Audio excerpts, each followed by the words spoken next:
سلام علیکم دوستان. با باریدن چنین برف زیبا در بین مردم ما همین انعنه دیرینه هر سو قروتوب کرده میهمان قم جمع همسایه رو جمع کرده که یک دسترخوان بشینه. میسودای محرمه بعد نمازی بامداد آمده ایستادن. هلا مرحمت قروتوب خری هی مرحمت که من قروتوب خری سحر روز کتیم اینا در خونه همسایه ما سالی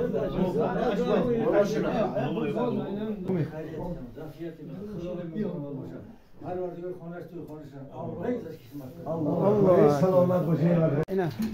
قروتوی ملی ما اینو گوشیدسته این زیبش در همین یخ برفی هست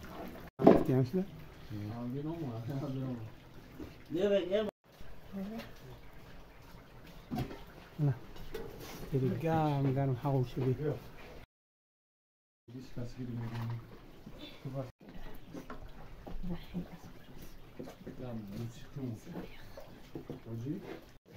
نه خیلی دوغو انداخته مرده میکنه بعد ای بولش روغن میریزه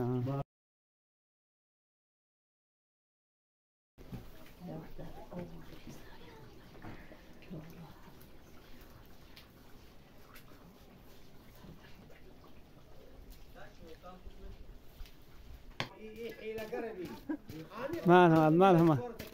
اینا برف بریده است اینا قروتوب رفت در وقتی چی خوشم دارم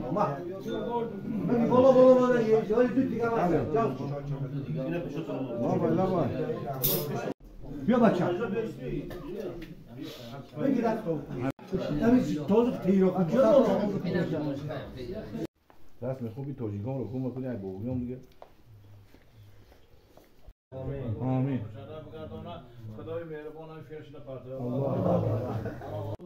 به روح فتوی پدران مادران بابی‌ها ماماها گذشتگان این منزل مکان صاحبان خیر اولین آخرین ترقی رحمت شایسته جناب مغفرت دار داخلی جنت جاودان نداره این جمعه حاضرین اجمعین با و اجدادش را نیز مغفرت کرده باشید. اللهم اغفر لی و لوالدی و لاستاذی و لجمیع المؤمنین و المؤمنات و المسلمین و المسلمات الاحیاء منهم والاموات انك مجيء دعوات ورافع درجات ومنزل بركات يا قاضي الحاجات ربنا آتنا في الدنيا حسنه وفي الاخره حسنه وقنا عذاب النار. خداوند چی مراد مقصود